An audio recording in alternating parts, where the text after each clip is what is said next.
pengen tahu dong apa itu tauhid. Mail, tauhid itu ya, kajian Islam itu ada 3 macam ya. Yang satu pertama tuh namanya tauhid, yang kedua itu tasawuf, yang tiga itu fikih ya.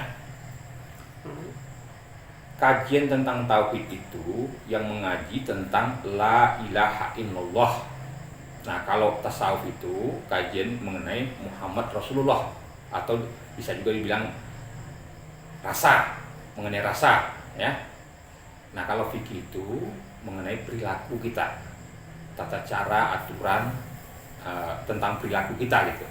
Nah, itu yang dikaji oleh fikih. Nah, kalau tauhid itu la ilaha illallah. Kalau orang biasa kan, kalau orang awam nih, tauhid itu kalau orang kalimat tauhid itu la ilaha illallah itu diartikan kan ditambah kata-kata asyhadu ya, asyhadu alla ilaha illallah.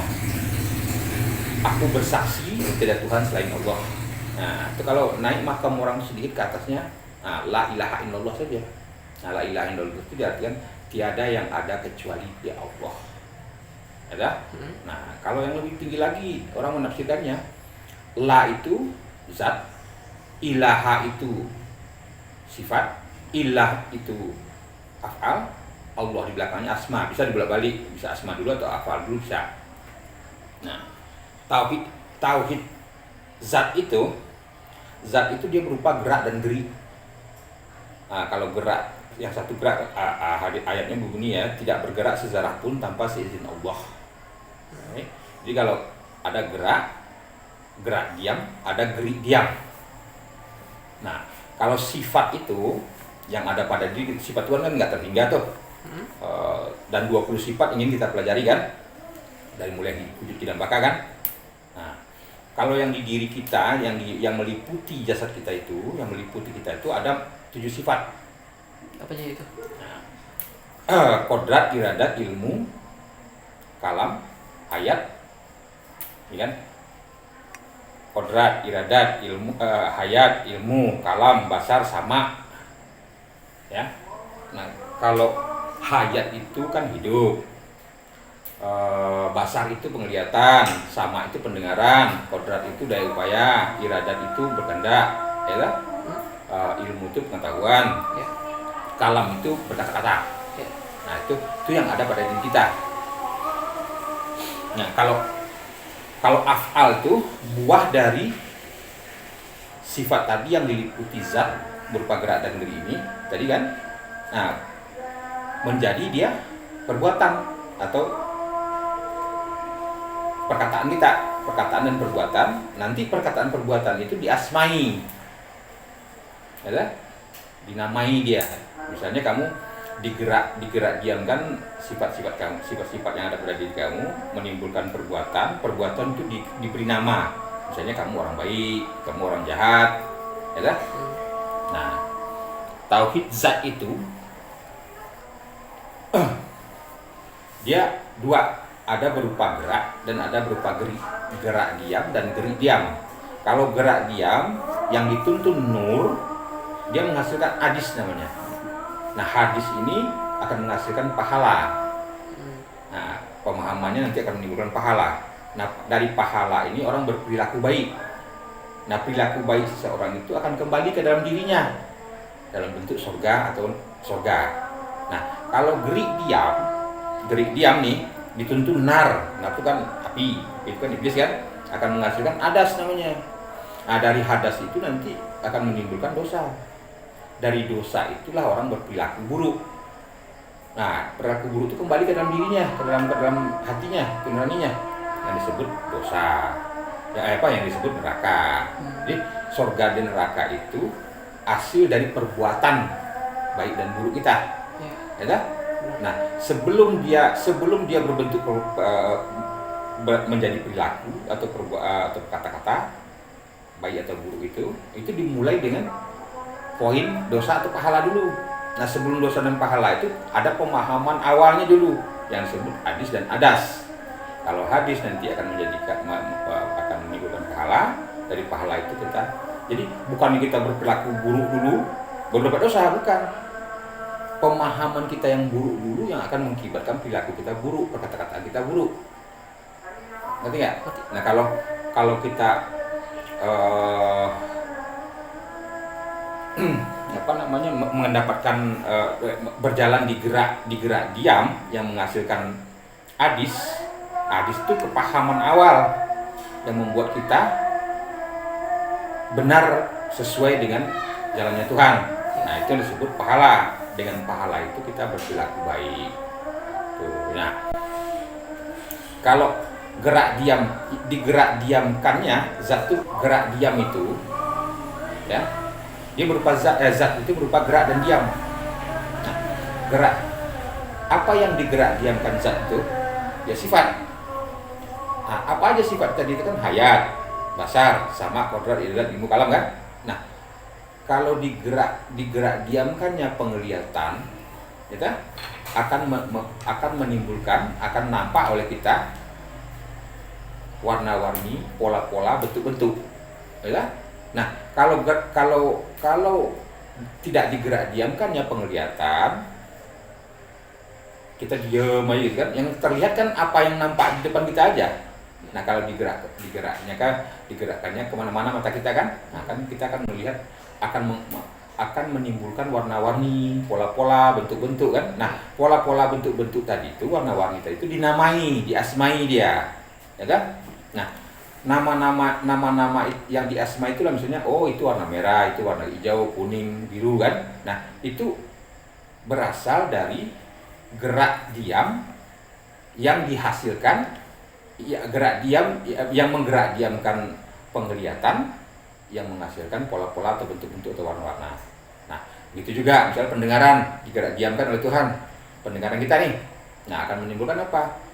Kita bisa mendengar bunyi-bunyian, ya, suara-suara. Ya. Nah, kalau digerak diamkannya kodrat itu kan daya upaya. Ya. Nah, daya upaya kita udah punya energi nih, misalnya seperti mobil udah ada bensinnya, Udah ada. mobilnya bagus, ya. Nah, kalau nggak digerakkan, walaupun dia udah punya energi, udah punya potensi gerak, potensi daya upaya, tapi kalau dia nggak digerakkan, itu nggak bisa apa-apa kan? Nah, digerak diamkan oleh zat itu, diliputinya kodrat itu. Nah, kodrat itu sifat Tuhan, zat itu juga punya Tuhan, ya.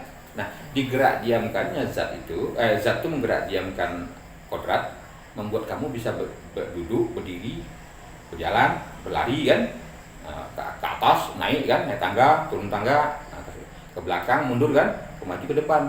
Nah, itu dinamai. Kalau kamu mundur namanya kamu mundur. Kalau kamu maju namanya kamu maju kan. Kalau kamu berdiri namanya berdiri tuh. Ya. Itu diasmai namanya.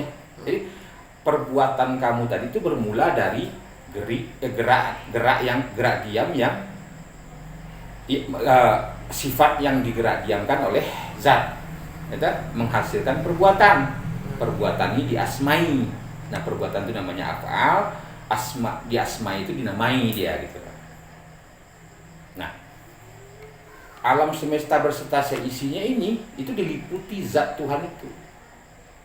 Saya digerak diamkannya oleh Tuhan bumi, bulan mengelilingi bumi. Itu kodrat kan, kodrat yang digerakkan oleh zat. Nah, bumi dan bulan ini mengelilingi matahari, digerak diamkan. Nah, karena bumi dan matahari ini bergerak mengelilingi matahari, itulah timbul adanya detik, saat, menit, jam kan, nah, tahun kan. Ya. Nah, kalau nggak digerak diamkannya oleh Tuhan, bumi ini mengelilingi matahari, bulan dan bumi ini mengelilingi matahari, atau bulan mengelilingi bumi dan bumi mengelilingi matahari, kita nggak tahu waktu, nggak tahu jam, kita nggak tahu tanggal lahir kita. Nggak ada waktu, nggak ada menit, nggak ada jam. Nah, itu. Jadi yang membuat kita bisa beraf'al atau kita berperilaku atau berkata-kata itu adalah sifat yang diliputi zat Allah. Gitu. Nah, itu tauhid itu kajiannya yang mengaji tentang la ilaha illallah. Nah, itu tiada yang ada kecuali dia Allah itu. Atau kalau dipilah-pilah menurut pembagiannya, la itu zat, ilah itu af'al, sifat, ilah itu af'al, Allah itu asma.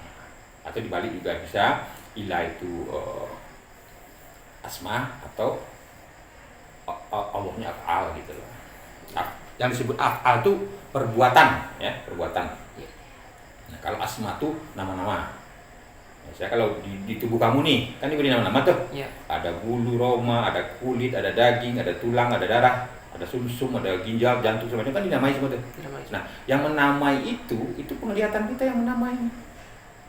Pendengaran kita yang menamai. Daya upaya kita yang menamai, ilmu itu yang menamai. Itu sebuah sifat Tuhan.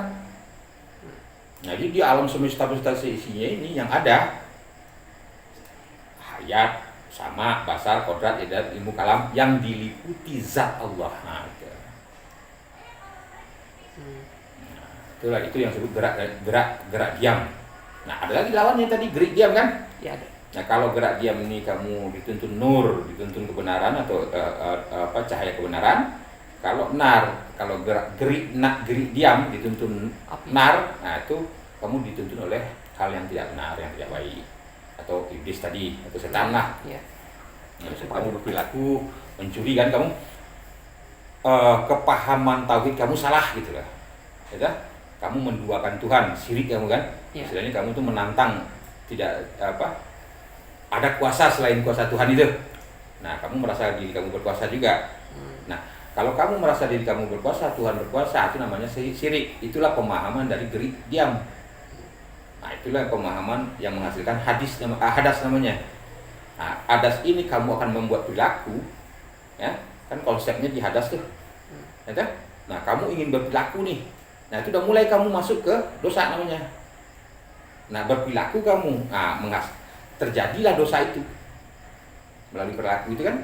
Nah, nanti kamu akan mendapatkan poin namanya neraka. Neraka itu rasa yang ada pada dalam diri kamu, dalam dada kamu, dalam hati kamu. Rasa keki, rasa amarah, rasa benci, sempit hati kamu kan, hati sempit, sakit hati, ya kan? Amarah, ya kan? Ngerti nggak? Luka hatinya, sakit hatinya, katanya. Nah itu neraka namanya. Jadi surga neraka itu menumpang pada hidup. Nah, hidup itu kan hayat. Hayat itu sifat Tuhan. Mana yang lebih besar sifat Tuhan daripada makhluknya? Surga neraka kan makhluknya. Nah, makhluknya itu menumpang pada hayat itu. Nah, selama kita hidup itu dia menumpang di situ surga neraka itu. Jadi surga neraka itu bukan nanti. Sekarang ada pada diri kita sendiri. Nah, kalau rasa damai, rasa nikmat, rasa kita lapang dada kita, ya, sabar, ikhlas, ridho, nah itu namanya surga. Kalau hati kita sempit, sakit hati, segala macam, namanya neraka. Gitu.